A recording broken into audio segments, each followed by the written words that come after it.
I stood there in my grandmother's vintage gown while his ex-girlfriend tried to humiliate me in front of 300 guests.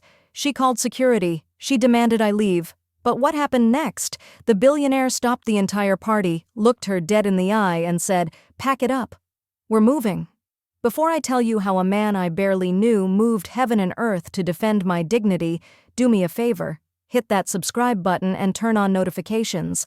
This story is about respect, revenge, and why you should never let anyone dim your light. Trust me, you'll want to hear every single word of what happened that night. Now let me take you back to where it all began. You know that feeling when you look in the mirror and everything just clicks? That was me the night of the charity gala. I was wearing my grandmother's dress, this gorgeous coral silk gown from the 1960s. Nothing flashy, no designer label, just pure elegance. The fabric moved like water, and when I put it on, I swear I could feel her with me. My grandmother raised me to walk into every room like I owned it, not because of arrogance, but because I knew my worth. That night, I felt like a queen. I work as a regional manager for a luxury hotel chain, so I'm no stranger to fancy events. But this gala was different. It was the annual charity ball for children's literacy programs, held at the Grand Pearl Hotel, the most prestigious venue in the city. My colleague had an extra ticket and invited me. I figured it would be good networking, support a worthy cause, and honestly, I just wanted to wear that dress. I'd been saving it for something special. When I walked into that ballroom, honey, I felt the room. Crystal chandeliers, champagne fountains, women dripping in diamonds, men in custom tuxedos, old money talking to new money, everyone trying to out-elegant each other. And there I was in my grandmother's dress, feeling absolutely perfect. I didn't need a label to tell me I looked good. I could see it in my reflection, feel it in the way I carried myself. I was by the champagne table when it happened. I turned a little too quickly, and my elbow knocked into someone's arm. Champagne splashed, missing both of us by inches, but landing right on the floor between us. I started apologizing immediately, and when I looked up, I saw him. Tall, well-dressed, but not overdone, with this easy smile that made me forget I'd just almost ruined his shoes. "No harm done," he said, and his voice was warm. Though I have to say, that's one way to make an entrance. We started talking, and it was so natural. His name was Dominic, and unlike everyone else there who seemed to be performing, he was just real. We joked about how these events always have too many forks, how the tiny appetizers never fill you up, how we both felt a little bit like outsiders in rooms like this. He didn't name drop, didn't talk about money or status. He asked me about my work, seemed genuinely interested when I talked about my team and the challenges of managing multiple properties. "You know what I love about hotels?" he said at one point. "They're supposed to make everyone feel welcome. Doesn't matter where you come from, what you're wearing, what's in your bank account. You walk through those doors, you deserve to feel like you matter." I remember thinking, this man gets it.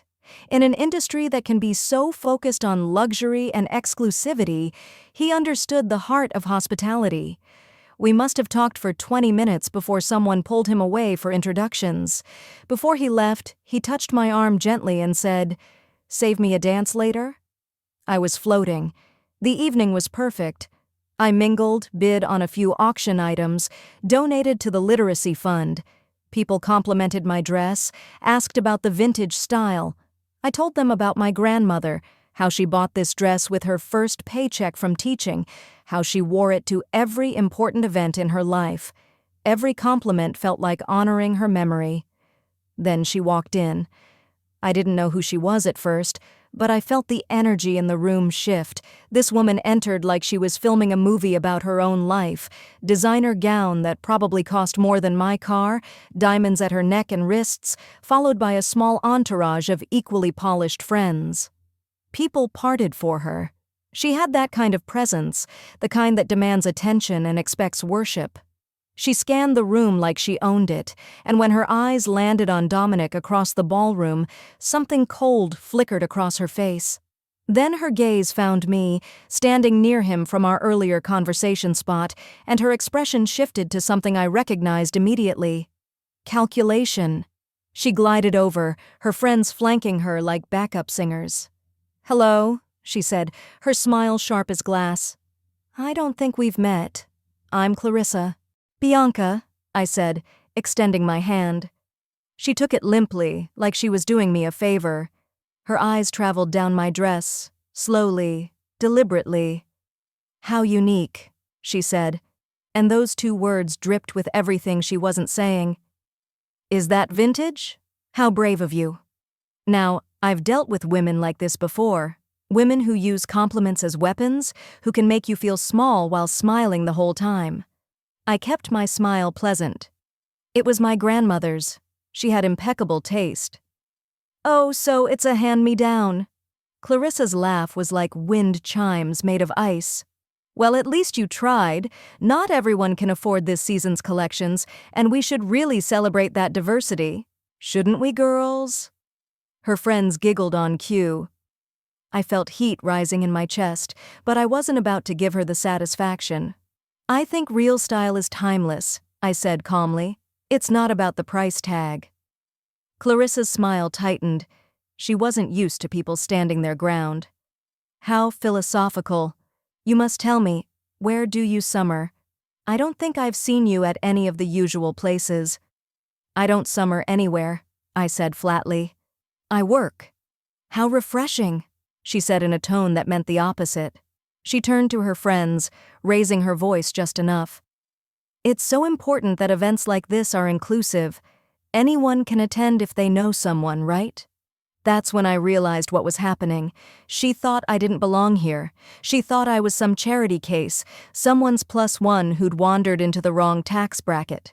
And honestly, the way she kept looking at my dress, I knew exactly what she was really saying. She saw a black woman in a simple gown and decided I must have been the help, or someone who snuck in, or worse.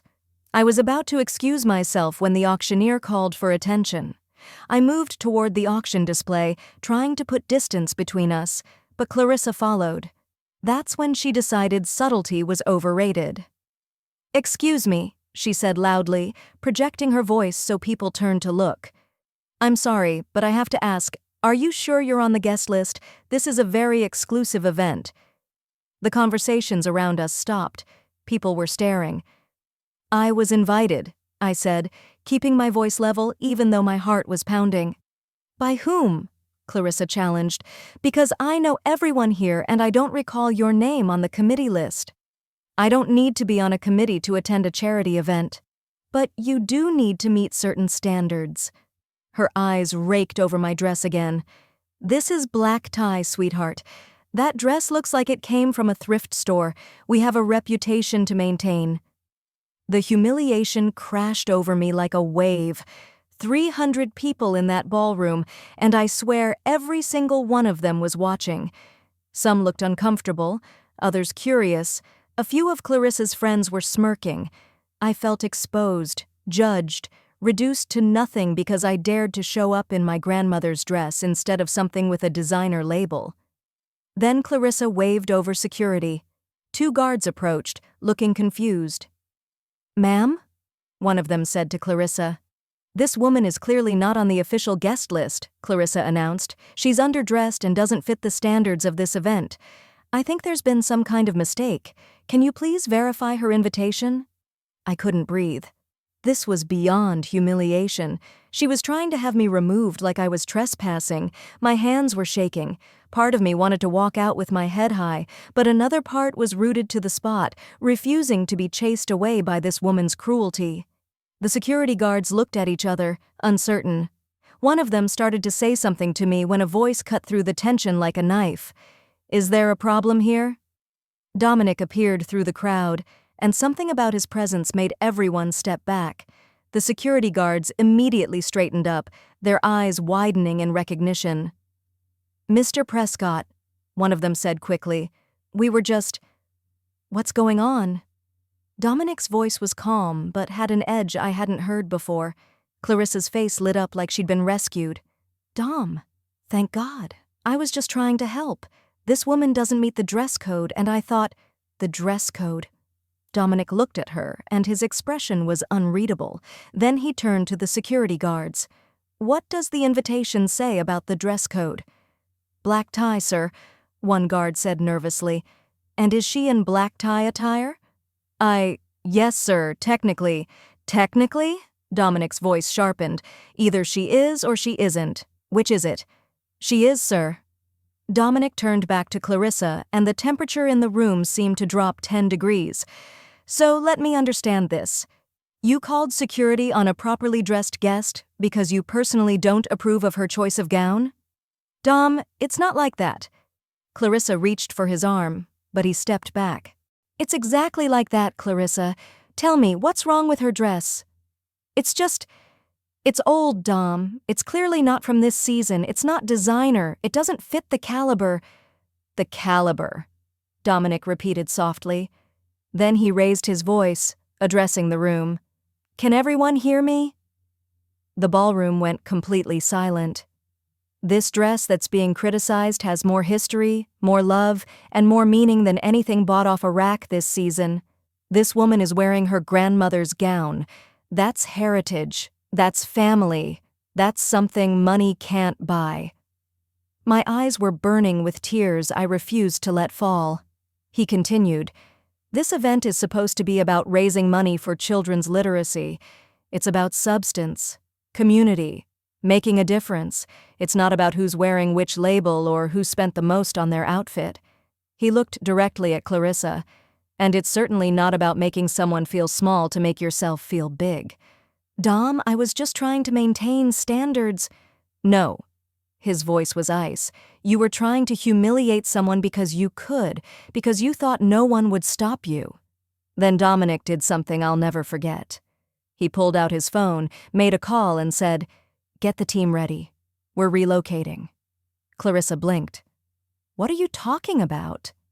Dominic addressed the entire room again. Everyone, I need your attention. We're moving this event right now, all of you. Confusion rippled through the crowd. Someone called out, But we're already at the venue. This hotel, this ballroom, I own it, Dominic said calmly, and I felt my stomach drop. He was the Dominic Prescott, the hotel mogul, the billionaire, and I'd spent 20 minutes talking to him about too many forks. And I won't host a party where anyone is made to feel less than. So we're relocating to my other property across town. There's a fleet of cars outside. Everyone's invited. Except when he said everyone, his eyes were on Clarissa, and the word that hung in the air was almost. The ballroom erupted in whispers. Clarissa's face had gone pale. Dom, you can't be serious. You can't move an entire gala because of basic human decency? Yes, I can. And I am. He turned to his staff, who were already moving into action like they'd done this 1,000 times. Then he came over to me. Bianca, I'm so sorry. You didn't deserve that. Any of it. I didn't trust my voice, so I just nodded. He offered me his arm. May I escort you to the car?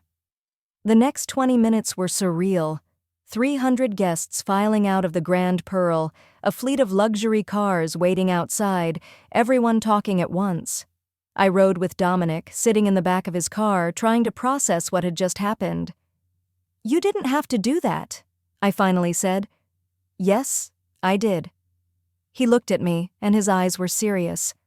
I built my business from nothing, started as a night clerk, worked my way up, bought my first property with everything I had. I know what it's like to be looked at like you don't belong. I know what it's like when people judge you before you open your mouth, and I promised myself that if I ever had the power to change that, I would. That was your ex-girlfriend, I said quietly. He nodded. For 2 years, I kept making excuses for behavior like that. Told myself she just came from a different world, that she'd learn. But people don't change unless they want to. I ended it 6 months ago, and apparently, she still thinks she runs things. He smiled, but it was sad. I should have seen who she really was sooner. You saw it tonight, I said. That counts. We arrived at the Meridian House, Dominic's boutique hotel. It was smaller than the Grand Pearl, but somehow more beautiful. Intimate, warm lighting, personal touches everywhere, staff who smiled like they meant it. The ballroom had already been transformed, the charity auction set up, Music playing, champagne flowing. It was like magic. The party that followed was nothing like the stiff, performative affair at the Grand Pearl. People were relaxed, laughing, actually talking to each other instead of just networking.